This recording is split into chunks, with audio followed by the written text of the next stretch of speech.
Mute करके जी बच्चों, बारह रिकॉर्ड कर। अब आज हमने स्टार्ट करना है एक न्यू टॉपिक। कौन सा टॉपिक, उसका नाम क्या है बच्चों? Throughput accounting.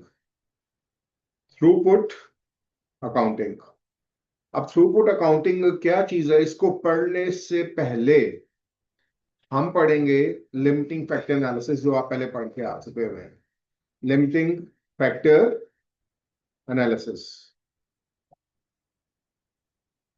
थ्रूपुट अकाउंटिंग पढ़नी हम बाद में पढ़ेंगे। उस थ्रूपुट अकाउंटिंग पढ़ने से पहले हम रिवाइज करेंगे जो आप F2 में लिमिटिंग फैक्टर एनालिसिस पढ़ के आए हैं। प्रोडक्ट मिक्स डिसीजन पढ़ के आए ना।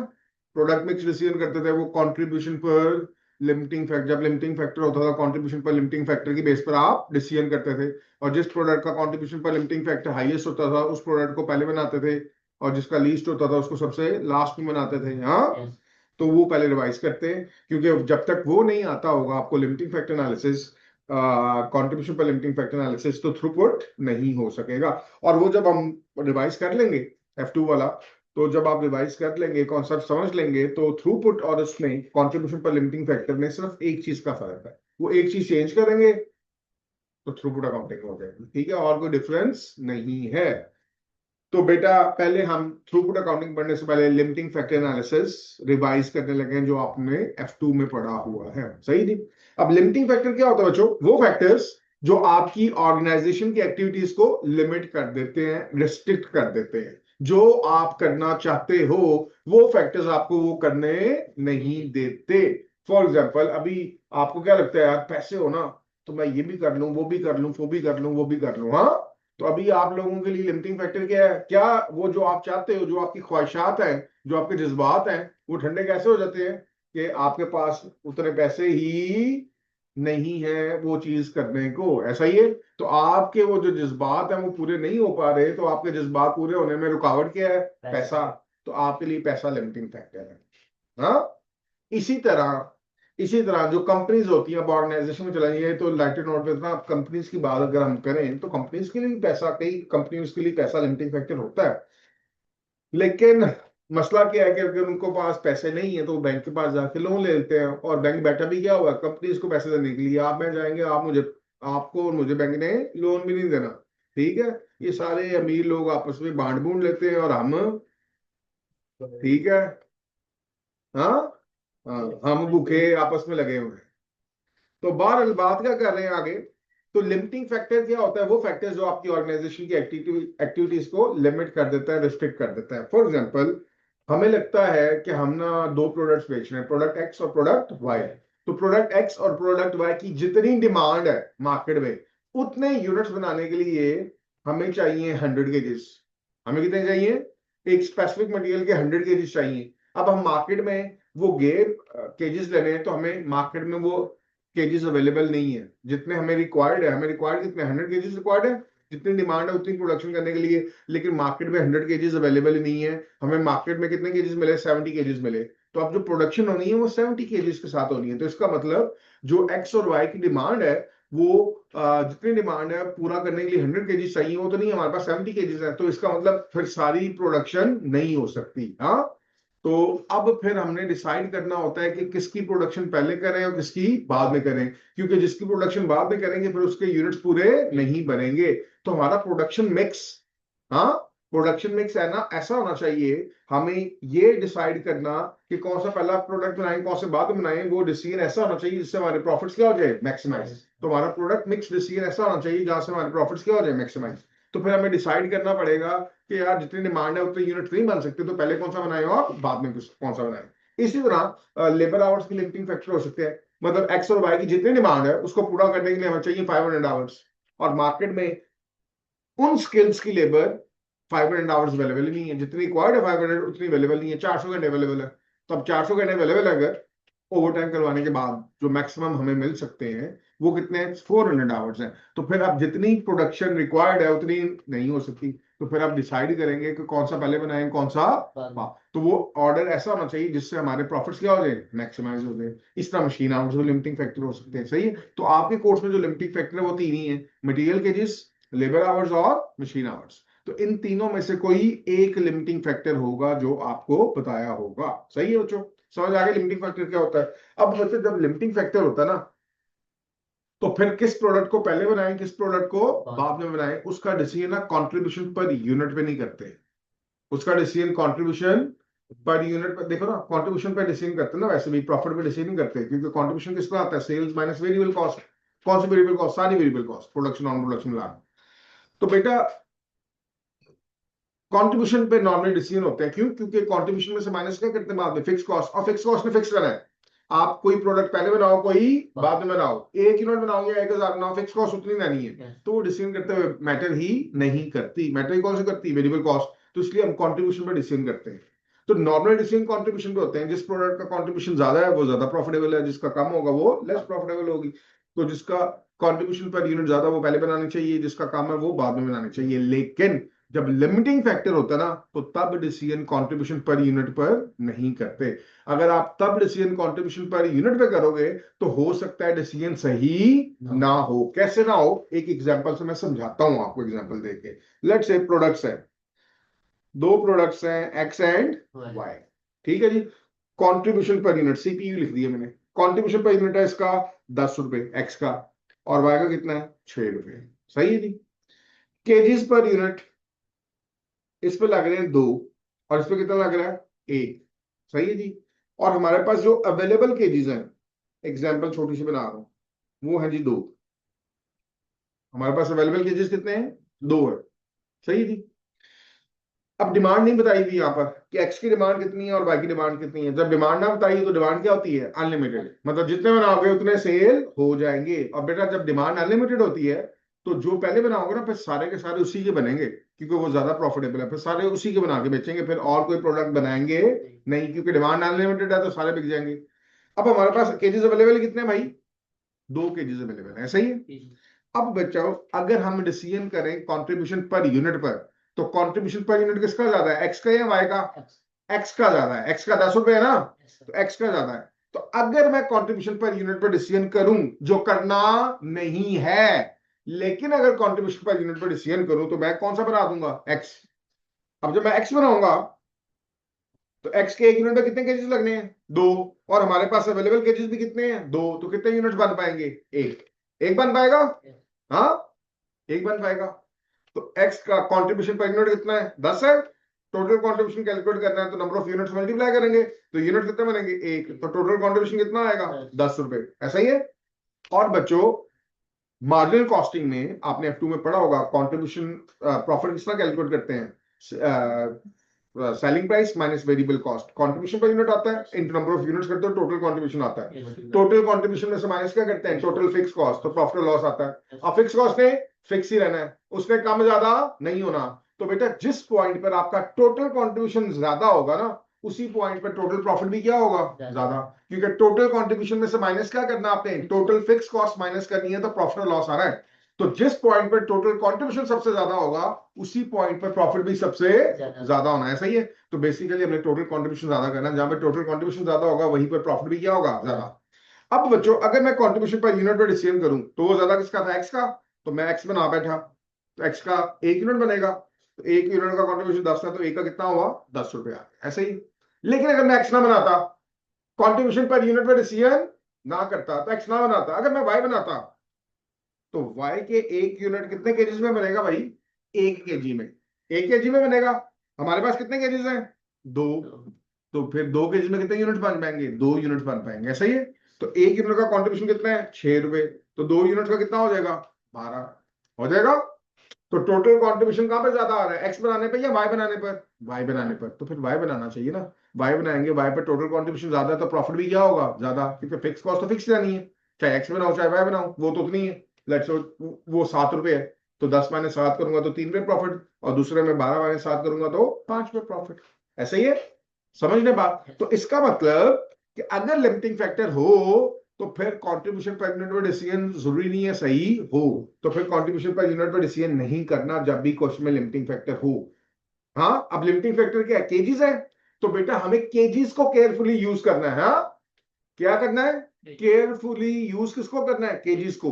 तो फिर हमें केजीज पर डिसीजन करना है, जहां पर 1 केजी लगाकर कंट्रीब्यूशन ज्यादा मिलेगा उस प्रोडक्ट को पहले बनाना है, ठीक है, क्योंकि हमारे पास सब लिमिटिंग फैक्टर क्या है, केजीज है, तो केजीज को हमने केयरफुली यूज करना है, उसका ऑप्टिमम यूज करना है। हाँ, तो जहां पर हमें 1 केजी लगा के बेनिफिट ज्यादा मिल रहा होगा, कंट्रीब्यूशन बेनिफिट ही होता है, तो 1 केजी लगा के बेनिफिट ज्यादा मिल रहा होगा, वो प्रोडक्ट पहले बनाना चाहिए। अगर आप ऐसे डिसीजन करोगे ना, केजीज की बेस पर, केजीज कंट्रीब्यूशन पर केजी की बेस पर डिसीजन करोगे, तो फिर प्रॉफिट्स क्या हो जाएंगे आपके, मैक्सिमाइज। कैसे, देखो, वाई बनाना चाहिए, वाई पे ज्यादा आ रहा है ना, वाई पे मैक्सिमाइज हो रहे हैं, तो जब आप कंट्रीब्यूशन पर केजी भी करोगे ना डिसीजन, तो वो कहेगा वाई बनाओ। कैसे, 10 रुपए कंट्रीब्यूशन है, कितने केजीज का, 2 केजीज का, तो 1 केजी का चाहिए तो 10/2 करूंगा, कितना आएगा, 5, यही आएगा। और वहां पर 6/1 कितना आएगा, 6, यही आएगा पर केजी। तो कंट्रीब्यूशन पर केजी किसका ज्यादा आ रहा है, वाई का ज्यादा आ रहा है, तो वाई बनाना चाहिए। हाँ, और देख लो ये प्रूव भी होगा, वाई बनाएंगे तो कंट्रीब्यूशन ज्यादा होएगा और प्रॉफिट भी क्या होएगा, ज्यादा ही होएगा, ऐसा ही है। तो बेटा जब भी लिमिटिंग फैक्टर होता है ना, तो डिसीजन कंट्रीब्यूशन पर यूनिट पे नहीं करते। हाँ, डिसीजन कंट्रीब्यूशन पर यूनिट पे नहीं करते, किस पे करते हैं, कंट्रीब्यूशन पर लिमिटिंग फैक्टर पे करते हैं। किस पे करते हैं, कंट्रीब्यूशन पर लिमिटिंग फैक्टर पे करते हैं। और जिस प्रोडक्ट का कंट्रीब्यूशन पर लिमिटिंग फैक्टर ज्यादा होता है उस प्रोडक्ट को पहले बनाएंगे, जिसका कंट्रीब्यूशन पर लिमिटिंग फैक्टर कम होगा उसको बाद में बनाएंगे। हाँ, तो बेटा ये जो मैंने कैलकुलेट किया ना कंट्रीब्यूशन पर केजी, ये क्या है, ये कंट्रीब्यूशन पर लिमिटिंग फैक्टर ही है, ये कंट्रीब्यूशन पर लिमिटिंग फैक्टर, ये कंट्रीब्यूशन पर लिमिटिंग फैक्टर का फॉर्मूला क्या होता है, contribution per unit, contribution per unit divided by limiting factor, limiting factor use per unit. आप देखो बच्चों, प्रोडक्ट एक्स और वाई है, तो मैं कैलकुलेट कर लूंगा एक्स का कंट्रीब्यूशन बाय यूनिट कितना है, 10 रुपए, वाई का कितना है, 6 रुपए, यही है, डिवाइडेड बाय, हाँ जी, डिवाइडेड बाय क्या है, limiting factor use per unit. तो भाई इस क्वेश्चन में लिमिटिंग फैक्टर क्या है, केजीज, केजीज है, तो केजीज यूज पर यूनिट हो जाएगा, तो केजीज कितने यूज हो रहे हैं, 2, और इस पे कितना यूज हो रहा है, 1, तो ये आ गया 5, ये कितना आ गया, 6, यही आ गया। तो किसका कंट्रीब्यूशन पर लिमिटिंग फैक्टर हाईएस्ट है, वाई का, पहले वाई बनाएंगे और बाद में x। ये रैंकिंग हो गई। तो बेटा ये जो हमने कंट्रीब्यूशन पर केजी कैलकुलेट किया ना, यही कंट्रीब्यूशन पर लिमिटिंग फैक्टर था। हाँ, अगर लिमिटिंग फैक्टर और लेबर आर्ट्स, तो क्या करूंगा, कंट्रीब्यूशन पर यूनिट, तो लिमिटिंग फैक्टर के जगह क्या आ जाएगा, labour arts use per unit, तो वो कंट्रीब्यूशन पर लिमिटिंग फैक्टर जो होगा वो क्या होगा, कंट्रीब्यूशन पर लेबर आवर होगा। हाँ, इस तरह अगर मशीन आवर होता तो लिमिटिंग फैक्टर क्या होता, machine our use per unit कर देता, वो कंट्रीब्यूशन पर मशीन आवर आता। तो भाई जहां पर 1 केजी लगाकर या 1 घंटा लगा के कंट्रीब्यूशन ज्यादा आ रहा है, वो प्रोडक्ट पहले बनाओगे ना, तो आपके प्रॉफिट्स क्या हो जाएंगे, मैक्सिमाइज। बात समझ आ गई है, क्लियर है, कॉन्सेप्ट समझ आ गया, लॉजिक समझ आ गई है, जस्टिफाई भी हो गए साथ। हाँ, तो मैं अब आपको एक क्वेश्चन लिखवाता हूँ, छोटा सा एग्जाम्पल करते हैं और फिर आगे चलेंगे, ठीक है जी। फिर बताऊंगा, एक बेसिक एग्जाम्पल करा रहा हूँ जो F2 में वर्क किया है, फिर बताता हूँ कि F5 में वो फिर क्या क्या क्या क्या क्या क्या क्या क्या कर सकता है लिमिटिंग फैक्टर में। सही है जी। तो 4 5 6 क्या क्या है, तो वो 4 5 6 एडजस्टमेंट देखेंगे कि वो क्या क्या कर सकता है, ठीक है। थ्रूपुट का रॉकेट साइंस नहीं है, वो सारा लिमिटिंग फैक्टर ही है, जो कंट्रीब्यूशन पर लिमिटिंग फैक्टर ही है, बस एक चेंज करना तो थ्रूपुट खत्म हो गई, ठीक है। तो मुश्किल चीज क्या है, यही है, कंट्रीब्यूशन पर लिमिटिंग फैक्टर ही। ले जी एक एग्जांपल करते हैं, बिस्मिल्लाह। प्रोडक्ट्स 3 कर लेते हैं, एक्स वाई और जी। हाँ, मटेरियल, सबसे पहले material cost at the rate of 5 पर केजी, इसका मतलब क्या है, प्राइस पर केजी कितनी है, बोलो, 5 रुपए पर किलो है, ठीक है जी। Labour at the rate of 10 per our, यानी कि रेट पर आवर कितना है, 10। हाँ, yes,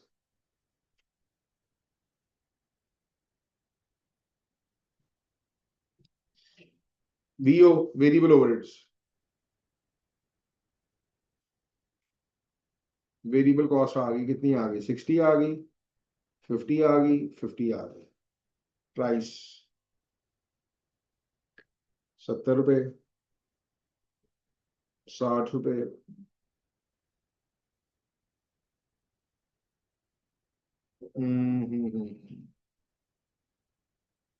59। Demand 1000, 2000, 3000। Material available,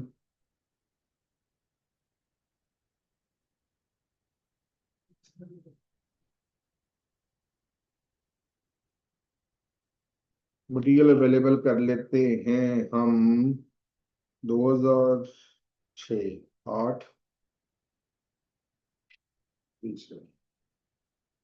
20,000 KGs. Labour कर लेते हैं, लेबर आवर्स कर लेते हैं 4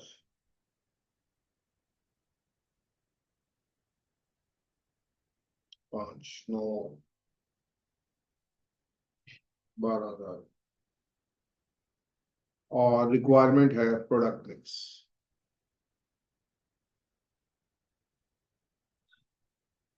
नहीं, ये क्वेश्चन है मतलब। हाँ, क्या कैलकुलेट करना है आप लोगों ने? प्रोडक्ट मिक्स कैलकुलेट करना है। हाँ, कितने यूनिट्स प्रोड्यूस करने हैं हम लोगों ने। और याद रखिएगा बच्चों, एक बात याद रखिएगा, जब भी रिक्वायरमेंट होगी प्रोडक्ट मिक्स कैलकुलेट करें या यूनिट्स कैलकुलेट करें जहां पे प्रॉफिट्स क्या हो जाएंगे, मैक्सिमाइज, तो याद रखिएगा लिमिटिंग फैक्टर होगा ही होगा। लिमिटिंग फैक्टर होगा ही होगा। क्यों? क्योंकि अगर लिमिटिंग फैक्टर ना हो तो फिर प्रोडक्ट मिक्स क्या होना चाहिए? जितनी डिमांड है, डिमांड कितनी है? 1,000 यूनिट्स एक्स के, 2,000 वाई के और 3,000 जी के, तो बस फिर उतने बना देंगे, खत्म होगी। जितनी डिमांड है उतने बना दो, प्रोडक्ट मिक्स खत्म हो गया। ठीक है, तो जब भी रिक्वायरमेंट होगी ना, प्रोडक्ट मिक्स कैलकुलेट करें या यूनिट्स कैलकुलेट करें यहाँ पे प्रॉफिट मैक्सिमाइज होंगे, तो लिमिटिंग फैक्टर होगा ही होगा। क्वेश्चन में लाजमी होगा। हाँ, अच्छा, फिर दूसरी बात, तो लिमिटिंग फैक्टर होगा क्या? तो हर वो चीज लिमिटिंग फैक्टर हो सकती है, हर वो चीज लिमिटिंग फैक्टर हो सकती है जो क्वेश्चन में क्या होगी, अवेलेबल। जो क्वेश्चन में क्या होगी, यहां पे क्या क्या अवेलेबल है? देखो क्वेश्चन में मटेरियल केजीज अवेलेबल है 20,000 और लेबर आवर्स अवेलेबल है 12,000, यही है। तो ये दो चीजें लिमिटिंग फैक्टर हो सकती हैं। याद रखिएगा, क्योंकि हम कैसे आइडेंटिफाई करते हैं कि लिमिटिंग फैक्टर है कि नहीं है? कि प्रोडक्शन के लिए रिक्वायर्ड कितना है और उसको कंपेयर करते हैं हमारे पास अवेलेबल कितना है। अगर अवेलेबल कम है तो लिमिटिंग फैक्टर है, और अगर अवेलेबल ज्यादा है तो फिर लिमिटिंग फैक्टर। तो बेटा, अवेलेबल जो चीज होगी वही लिमिटिंग फैक्टर हो सकता है फिर क्वेश्चन में। तो जो जो चीज अवेलेबल हो सकती है, हर वो चीज लिमिटिंग फैक्टर हो सकती है। अब कितनी चीजें अवेलेबल है? दो, मटेरियल केजेस और लेबर आवर्स। तो ये दोनों लिमिटिंग फैक्टर हो सकते हैं। अब देखना है कि ये दोनों लिमिटिंग फैक्टर्स हैं या दोनों में से कोई एक है, लेकिन एक तो जरूर ही होगा। ठीक है, तो अब चेक करना है सबसे पहले लिमिटिंग फैक्टर कौन सा है। हाँ, मटेरियल या लेबर? तो मैं पहले चेक करने लगा मटेरियल से, जरा देखते जाइएगा। मटेरियल, हाँ जी, एक्स पे भी लग रहा है, वाई पे भी लग रहा है, जी पे भी। मटेरियल केजेस, हाँ, तो केजेस कितने लग रहे हैं भाई? 10/5 कितने केजेस? 2 केजेस। हाँ, फिर 50/5 3 केजेस per unit, obviously per unit. हाँ, और फिर 20/5 4 केजेस पर यूनिट, यही है। अब इसको टोटल करने के लिए मल्टीप्लाई कर दो यूनिट्स। पहले की कितनी डिमांड है? 1,000, दूसरे की 2,000, तीसरे की 3,000। तो एक्स बनाने के लिए चाहिए 2,000 केजेस, वाई बनाने के लिए चाहिए 6,000 केजेस, और जी बनाने के लिए चाहिए 12,000 केजेस। तो टोटल कितने रिक्वायर्ड है? टोटल रिक्वायर्ड है 20,000 केजेस। और अवेलेबल कितने हैं? 20,000 ही अवेलेबल है। तो शॉर्ट है?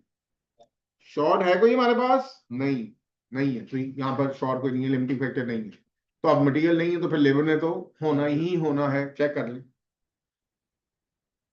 लेबर आवर्स एक्स वाई और सी।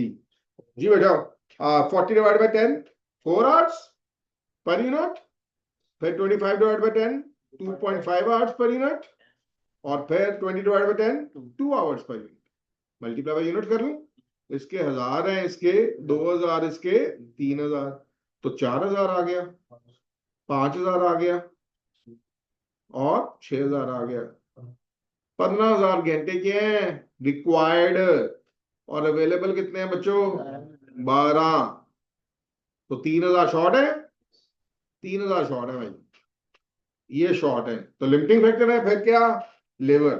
तो अब बच्चों जो डिसीजन करना है वो किसकी बेस पे करना है? लेबर की बेस पे, मतलब कंट्रीब्यूशन पर लेबर आवर। जहां पर 1 घंटे लगा के कंट्रीब्यूशन ज्यादा मिल रहा है वो पहले बनाएंगे, और जिसका काम है वो बाद। सही है, तो फिर अब कंट्रीब्यूशन पर लेबर आवर चाहिए, कंट्रीब्यूशन पर लिमिटिंग फैक्टर चाहिए। वो कैलकुलेट करना पड़ेगा, एक्स वाई और जी।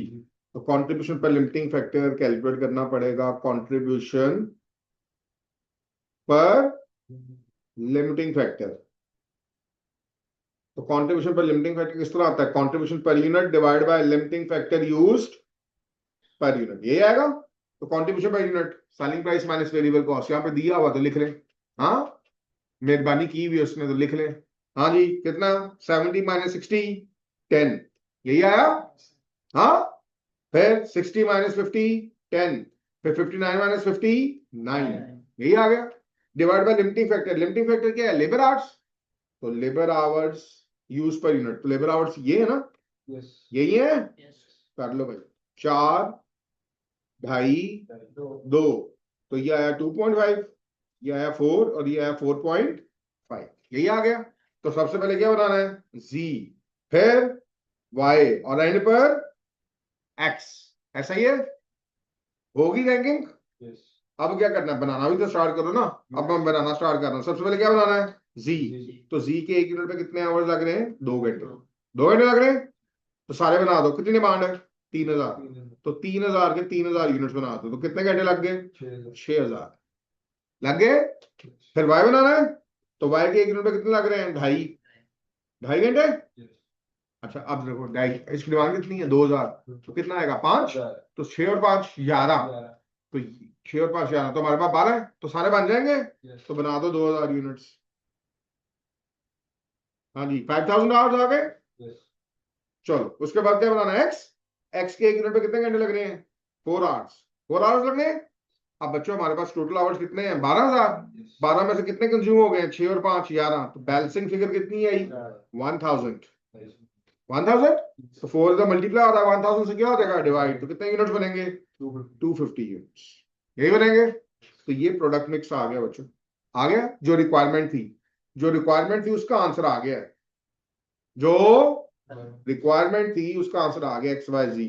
एक्स के यूनिट 250, यही पूछा हुआ था उसने, वाई के यूनिट्स पूरे 2000, हाँ, और जी के यूनिट्स पूरे 3000, यही आ गया बेटा। इस प्रोडक्ट मिक्स में ना आपका प्रॉफिट क्या हो जाएगा, मैक्सिमाइज, ठीक हो गया।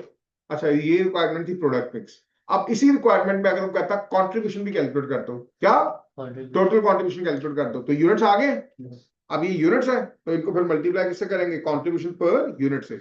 याद रखिएगा ये यूनिट्स है, तो टोटल करने के लिए फिर कंट्रीब्यूशन पर यूनिट लेना है। बच्चे गलती क्या करते हैं, बच्चे इनसे डिवाइड कर देते हैं, कंट्रीब्यूशन पर लिमिटिंग फैक्टर से, इससे नहीं करना, ये बराबर है, ये यूनिट्स है, 250 यूनिट है, 2000 यूनिट है, 3000 यूनिट है, तो उसको मल्टीप्लाई भी किससे करना है, कंट्रीब्यूशन पर यूनिट से करना है टोटल करने के लिए। और कंट्रीब्यूशन पर यूनिट एक्स का कितना है 10, वाई का कितना है 10, जी का कितना है 9, तो ये आया 2500, ये आया 20000 और ये आया 27000, हाँ।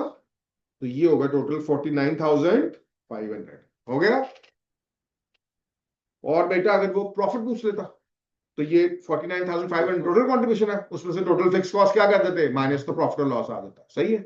अच्छा अब ये यूनिट थे तो इनको मल्टीप्लाई किससे किया, कंट्रीब्यूशन पर यूनिट से। एक और तरह भी टोटल कंट्रीब्यूशन आता है, किस तरह, कंट्रीब्यूशन पर आवर को मल्टीप्लाई कर दो नंबर ऑफ आवर्स के साथ। हाँ देखो, ये समझाने के लिए बता रहा हूं अलग से। देखो एक्स का कंट्रीब्यूशन पर आवर कितना है, 2.5, 2.5 है, तो उस पर कितने आवर्स लगे हैं एक्स को बनाते हुए, 1000, 1000 वो जी पे लगे, हाँ 1000, तो ये कितना आया 2500, ऐसा ही है। उसका कंट्रीब्यूशन पर आवर कितना है, 4 4 है, तो वाई पे कितने घंटे लगे हैं, 5000, कितना आया 20000, हाँ। और जी का कंट्रीब्यूशन पर आवर कितना है 4.5, तो उसमें कितने आवर्स लगे हैं 6000, तो आएगा 27000, सेम आ रहा है ना आंसर, हाँ। तो बेटा याद रखिएगा यूनिट्स है तो मल्टीप्लाई भी कंट्रीब्यूशन पर यूनिट, और आवर्स है तो कंट्रीब्यूशन भी पर आवर। यहां तक बात समझ आ गई, यहां तक कॉपी कर लें। उसके बाद फिर मैं बताता हूँ क्या क्या क्या क्या वो कर सकता है क्वेश्चन में, ठीक है जी। यही क्वेश्चन रखते हैं अब, हाँ क्वेश्चन यही है।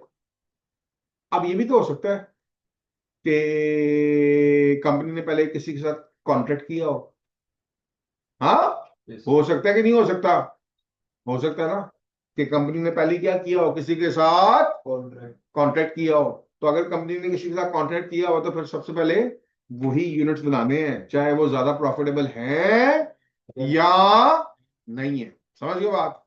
हाँ, सबसे पहले वही बनाने हैं कॉन्ट्रैक्ट वाले, उसके बाद फिर देखेंगे कि क्या करना है। हाँ, तो पहला स्टेप तो वही है। पहले तो देखना लिमिटिंग फैक्टर क्या है, मटेरियल या लेबर। तो पहला स्टेप तो यही आ गया। अब देखना कॉन्ट्रैक्ट कितने का किया हुआ। अब मैं इसको थोड़ा सा चेंज कर रहा हूँ। अब मैं उसको करने लगा हूँ, क्या बोला, अरेंज करने लगा हूँ। ड्रॉ अरेज, यहां से क्या हो गया, ये अरेज करने लगे हैं अब हम। अब स्टेप चेंज हो जाएंगे भाई। पहला स्टेप वही रहेगा, क्या, लिमिटिंग फैक्टर आइडेंटिफाई करना है सबसे पहले कि लिमिटिंग फैक्टर है क्या, केजीज है या, बोलो, केजीज है या लेबर आवर्स है। ठीक है बच्चों, पहला स्टेप वही है। तो पहला स्टेप में क्या है, क्या लिमिटिंग फैक्टर है, क्या लिमिटिंग फैक्टर था, लेबर, और लेबर ही थी 3000 घंटे। ऐसा ही है, तो बोलते क्यों नहीं हो? लो जी, ये मैंने कर लिया अरेंज। अब मैं इधर डालता हूं थोड़ी सी, क्या, एडजस्टमेंट। लो, लो लो जी, क्वेश्चन था। अब वो कहता है कि भाई कॉन्ट्रैक्ट किया होगा, यहाँ पे लिख देता, अगर वो कॉन्ट्रैक्ट भी डाल देता, यहाँ पे मैं डाल रहा हूँ कॉन्ट्रैक्ट।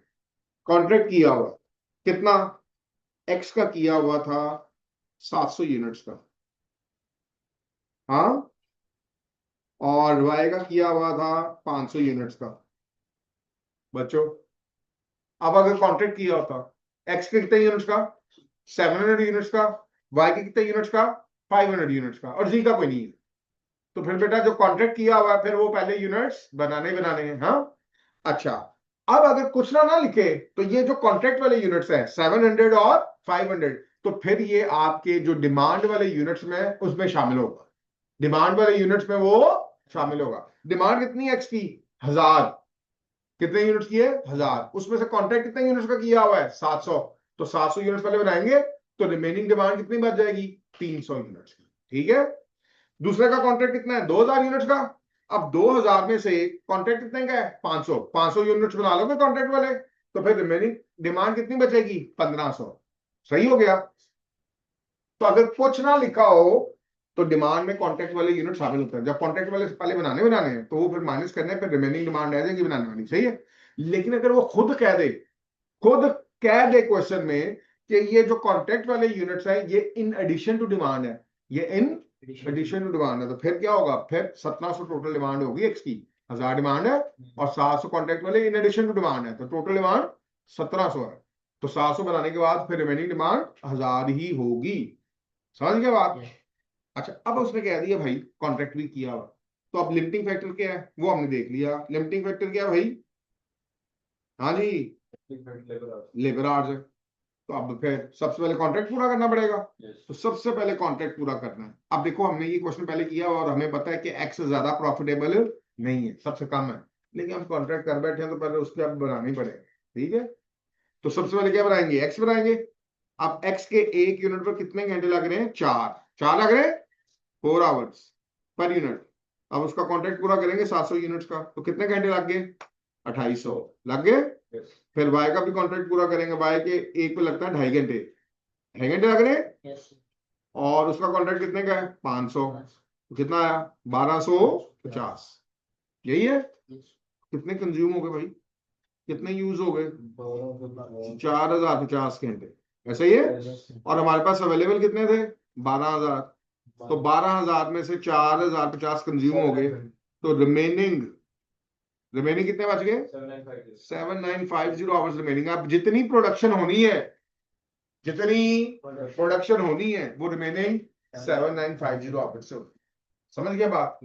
हाँ, अच्छा, तो अब फिर, अब ये जो 7950 आवर्स रह गए हैं, अब पहले कौन सा बनाएं और बाद में कौन सा बनाएं, तो उसका डिसीजन किस पे करना है, कंट्रीब्यूशन पर लिमिटिंग फैक्टर पे करना है। ठीक है, एक्स वाई और जी, तो contribution per unit divide by limiting factor use per unit, जो हमने पहले कैलकुलेट किया था। लेकिन स्टेप फिर एक ना बीच में, हमने पहले लिमिटिंग फैक्टर आइडेंटिफाई करने के बाद फिर कंट्रीब्यूशन पर लिमिटिंग फैक्टर कैलकुलेट किया था। अब लिमिटिंग फैक्टर आइडेंटिफाई करने के बाद पहले कॉन्ट्रैक्ट पूरा किया, फिर जो रिमेनिंग आवर्स बचे उससे डिसाइड करना पहले कौन सा बनाए बाद में। तो अब कंट्रीब्यूशन पर लिमिटिंग फैक्टर कर रहे हैं, सही है। तो ये कंट्रीब्यूशन पर यूनिट था 10 रुपए, 10 रुपए और 9 रुपए, ऐसे ही है। और ये था जी 4, ये 4, 2.5 और 2। तो ये आया था 2.5, ये आया था 4 और ये आया था 4.5। तो पहले बनाना था z, फिर y और फिर x, ऐसा ही है। तो z बनाओ यार सबसे पहले। तो z के एक यूनिट में कितने घंटे लग रहे हैं? 2। हाँ, 2 लग रहे हैं। डिमांड है 3,000 की, तो कितने? 6,000 घंटे, ऐसा ही है। फिर y बनाना है, y पे 2.5 घंटे लग रहे हैं। और भाई y की डिमांड 1,000 थी, 2,000 थी, 2,000 थी, 500 बन चुके हैं। तो रिमेनिंग कितनी है? 1,500। 1,500, तो 1,500 इंटू 2.5 करो, कितने घंटे चाहिए? 3,750। इतने हैं ही नहीं, इतने हैं ही नहीं। तो भाई हमारे पास टोटल कितने रिमेनिंग थे? 7,950 है, उसमें से 6,000 लग चुके हैं, तो बाकी कितने बैलेंसिंग फिगर है? 1,950 आवर्स हैं, ऐसा ही है। तो 2.5 से जाकर डिवाइड करो 1,950 से, 780 यूनिट्स बनेंगे। 780। अब क्या हुआ? अब यूनिट्स कितने बन गए? एक्स के, वाई के और जी के कितने बने भाई? एक्स के कितने यूनिट्स बने हैं? आप जीरो ना लिख देना, 700 यूनिट्स बने हैं और कॉन्ट्रैक्ट में बने नहीं थे।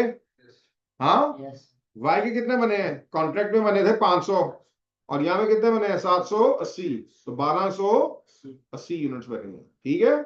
और जी के कितने बने हैं? पूरे 3,000। समझ गया बात? तो अगर वो कॉन्ट्रैक्ट दे दे तो बात समझ आ गई कैसे करना। यहां तक क्लियर है बात? यहां तक कोई इशू? यहां तक तो कोई इशू नहीं है।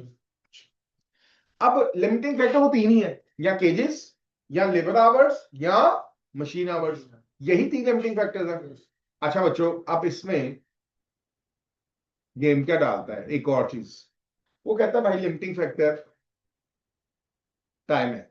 अब टाइम कौन सा लिमिटिंग फैक्टर हो सकता है? या लेबर टाइम या मशीन टाइम, यही हो सकता है ना। या लेबर टाइम लिमिटिंग फैक्टर हो या मशीन टाइम लिमिटिंग फैक्टर हो। लेकिन वो टाइम आइडेंटिफाई करने गया ऐसा है, वो क्या करेगा? प्रोसेस कॉस्टिंग पढ़ी हुई है आप लोगों ने एफ में? हाँ, मतलब किसी प्रोडक्ट को बनाने के 2 प्रोसेस होते हैं, किसी के 3, किसी के 4, किसी के 5, ऐसा ही है। तो अगर एक प्रोडक्ट के 3 प्रोसेसेस है, एक प्रोडक्ट 3 प्रोसेस में बन रही है, मतलब पहले प्रोसेस में क्या हो रहा है? पहले प्रोसेस में उसके पार्ट्स, क्या कर रहे हैं? पार्ट्स बना रहे हैं। हाँ, पहले में क्या कर रहे हैं? पहले पार्ट्स बना रहे हो। हाँ, और दूसरे में क्या कर रहे हो? दूसरे में असेंबल कर रहे हो। तो दो ही प्रोसेस है। पहले में पार्ट्स बना रहे हो, दूसरे में क्या कर रहे हो? असेंबल कर रहे हो। 2 प्रोसेस है। हाँ, प्रोसेस 1 में इनपुट डालोगे मटेरियल, हाँ, उसमें क्या होंगे? पार्ट्स बनेंगे, पार्ट्स। सेकंड वाले की क्या हो जाएगी? इनपुट, वहां पे असेंबल होंगे, तो वहां से क्या आएगी? आउटपुट, ऐसा ही। अब जो हमारा प्रोसेस है वो मैनुअल है, लेबर बेस्ड है। वो क्या है? मैनुअल है, लेबर बेस्ड है। तो लिमिटिंग फैक्टर क्या होगा? लेबर टाइम ही होगा। तो हम क्या करेंगे? Contribution per unit divide by labour hours per unit. लेकिन लेबर आवर्स किस डिपार्टमेंट के लूं? डिपार्टमेंट जो प्रोसेस वन है उसमें कुछ और घंटे लग रहे होंगे लेबर के, और प्रोसेस 2 पे एक यूनिट बनाते हुए कुछ और घंटे लग रहे होंगे। तो किसका टाइम से डिवाइड करूं? 1 वाले या 2 वाले? तो फिर हमें देखना पड़ेगा कि लेबर टाइम तो लिमिटिंग फैक्टर है, अगर मैनुअल हो रही है तो लेबर टाइम लिमिटिंग फैक्टर है, लेकिन किस प्रोसेस का? प्रोसेस 1 का या प्रोसेस? तो ये हमें खुद आइडेंटिफाई करना पड़ेगा। ये हमें क्या करना पड़ेगा? आइडेंटिफाई करना पड़ेगा कि किस प्रोसेस का टाइम लिमिटिंग फैक्टर है। फिर जिस प्रोसेस का टाइम लिमिटिंग फैक्टर होगा उसी प्रोसेस के टाइम से डिवाइड करेंगे कंट्रीब्यूशन पर लिमिटिंग फैक्टर के लिए। समझे बात? हाँ। और इसी तरह अगर मशीन बेस्ड प्रोडक्शन हो रही है तो मशीन टाइम लिमिटिंग फैक्टर होना है, लेकिन 2 प्रोसेसेस हैं, प्रोसेस 1 और प्रोसेस 2। तो किस प्रोसेस के मशीन टाइम से डिवाइड करूं? प्रोसेस 1 या 2? तो हमें देखना पड़ेगा, कैलकुलेट करना पड़ेगा खुद कि किस प्रोसेस का मशीन टाइम लिमिटिंग फैक्टर है, प्रोसेस 1 का या प्रोसेस 2 का। ये हमें खुद डिटरमाइन करना पड़ेगा। और यही गेम है। सारे पैसे इसी के हैं। ये आ गया तो खत्म हो गया। और थ्रू मुद्दा कुछ नहीं है, बस ये समझ आ गई बात तो इसमें और थ्रूपुट में सिर्फ एक फर्क है, वो एक फर्क बताना है, खत्म हो गए सारे क्वेश्चन, बिल्कुल वैसे ही होने हैं, ठीक है। और सबसे ज्यादा मुश्किल चीज भी क्या है, ये थ्रूपुट जो आप पढ़ते हैं जिसमें मुश्किल लगती है बच्चों को, उसमें क्या है, यही आइडेंटिफाई करना कि किस प्रोसेस का टाइम लिमिटिंग फैक्टर है, किस प्रोसेस के टाइम से हमने डिवाइड करना है। तो वो अब हम करेंगे नेक्स्ट लेक्चर में, ठीक है जी। ये क्या हो, रिकॉर्डिंग नहीं हो रही थी? हो रही है। चलो, तो ये फिर करना है बस। ओके।